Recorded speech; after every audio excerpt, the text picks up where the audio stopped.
தேர்தலில் அதிக வாக்குகள் பெறும் தொழிற்சங்கம் நிர்வாகத்துடன் பேச்சுவார்த்தையில் கலந்து கொள்ள தகுதி உடையதாகும்.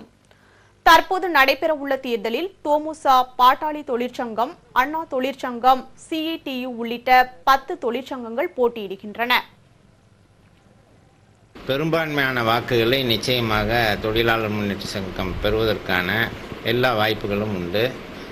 இதற்கு முன் நாங்கள் வெற்றி பெற்ற 2 முறையும் தொழிலாளர்களுக்கு பல்வேறு சலுகைகள், அவர் எதிர்பார்க்காத வகையில் ஊதிய உயர்வுகளையும் அனைத்து வசதிகளையும் செய்து கொடுத்திருக்கின்றோம். ஏப்ரல் 2ஆம் தேதி தேர்தல் நடைபெறவுள்ள நிலையில் தொழிற்சங்கங்கள் வாக்கு சேகரித்து வருகின்றனர். இத்தேர்தலில் 13,192 பேர் வாக்களிக்க உள்ளனர். இழந்த உரிமைகளை மீட்டெடுப்பதற்காகவும் புதிய கோரிக்கைகள், ஊதிய மாற்று ஒப்பந்தம் சிறப்பாக நடைமுறைப்படுத்த வேண்டியும், போனஸ் இன்சென்டிவ் அதிகாரிகளுக்கு இணையாக பெற்றிடவும், புதிய வேலைவாய்ப்புகளை உருவாக்கிடவும், சிஐடி சங்கம் வெற்றி பெற்றால் புதிய கோரிக்கைகளை உடனடியாக நிறைவேற்றி தொழிலாளருடைய எதிர்பார்ப்பை பூர்த்தி செய்வோம் என்று நாங்கள் வாக்கு சேகரித்து வருகிறோம்.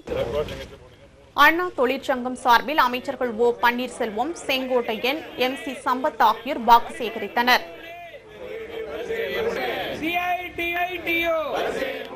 நாளை நடைபெறும் கூட்டத்தில் பாட்டாளி தொழிற்சங்கத்திற்காக அன்புமணி ராமதாஸ் பிரச்சாரம் செய்கிறார். ஏப்ரல் 2ஆம் தேதி வாக்குப்பதிவு நடைபெற்று தேர்தல் முடிவுகள் 3ஆம் தேதி மாலை தெரியவரும்.